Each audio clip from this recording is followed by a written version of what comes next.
منیب صاحب، یہ جو ابھی بات کی مظہر صاحب نے وہ یہ کہ بھئی ہر 2-2.5 سال بعد حکومت کا اور جو ایک ہائیبرڈ نظام ہوتا ہے اس میں جو جب آپ سٹریس محسوس کرتے ہیں تو پھر سیاسی حکومت کی تھوڑی سی ری شیپنگ کرنی ہوتی ہے. میں یہ تو نہیں کہوں گی کہ موجودہ حکومت کے جانے کی جو پریڈکشنز لوگ کر رہے ہیں وہ درست ہوں گی، مجھے اس میں درست نہیں لگتی، لیکن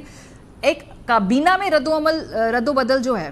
وہ تو متوقع ہے تاکہ تھوڑی چھانٹ کھانٹ کر کے بتایا جائے کہ بھئی ہم نے دیکھیں جو کام نہیں کر رہے تھے ان کو فارغ کیا ہے، نئے لوگ لے کر آ رہے ہیں. دیکھیں، 2-3 چیزیں میں ضرور عرض کرنا چاہوں گا. ایک تو یہ کہ جیسے مدد صاحب فرما رہے ہیں، تاریخی طور پر جو ان کی آبزرویشن ہے وہ 200% درست ہے، اور وہ انہوں نے درست احاطہ کیا ہے کہ یہ نظر آ رہا ہوتا ہے، اور جو انہوں نے انسیکیورٹیز بھی بتائی ہیں جو حکومتوں کی وہ بھی بالکل درست ہے اسیسمنٹ.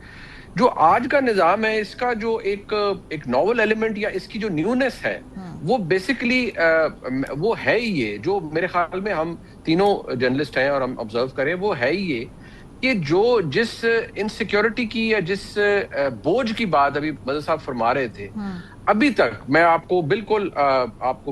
کانفیڈنس سے یہ بات کہہ سکتا ہوں، اور یہ میری اسیسمنٹ نہیں، میں بالکل میں کو کائٹ فلائنگ نہیں کرتا، میں آپ کو بڑے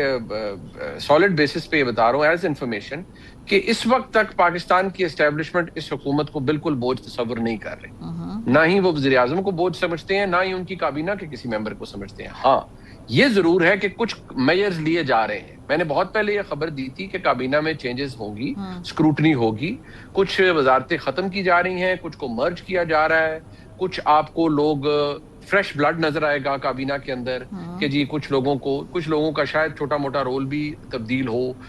کچھ لوگوں نئے ٹیم پلیئرز کو ایڈ کیا جائے، لیکن وہ جو بھی ہوگا وہ وزیر اعظم کی ریکمنڈیشن، مشاورت اور اس صورت میں ہوگا. اور when it comes to these things تو پرائم منسٹر شہباز شریف صاحب کی جو ان کی طبیعت ہے، ایک تو یہ کہ وہ بہت سے معاملات پہ وہ ایگو شیگو کے ان کے مسائل نہیں ہیں، پلس جو ادھر پاکستان کی اسٹیبلشمنٹ والا چیپٹر ہے، جو یہاں ایک نئی چیز ہے وہ یہ کہ جو فیلڈ مارشل سید عاصم منیر ہیں ان کی جو بانڈنگ ہے ود پرائم منسٹر وہ ایگزیمپلری ہے. وہ اس لیے ایگزیمپلری ہے کہ اب میں نے پہلے بھی عرض کیا تھا، میں دوبارہ کہوں گا کہ ہمیں تو پتہ ہی نہیں ہوتا. میں obviously ایز اے جرنلسٹ ہم جب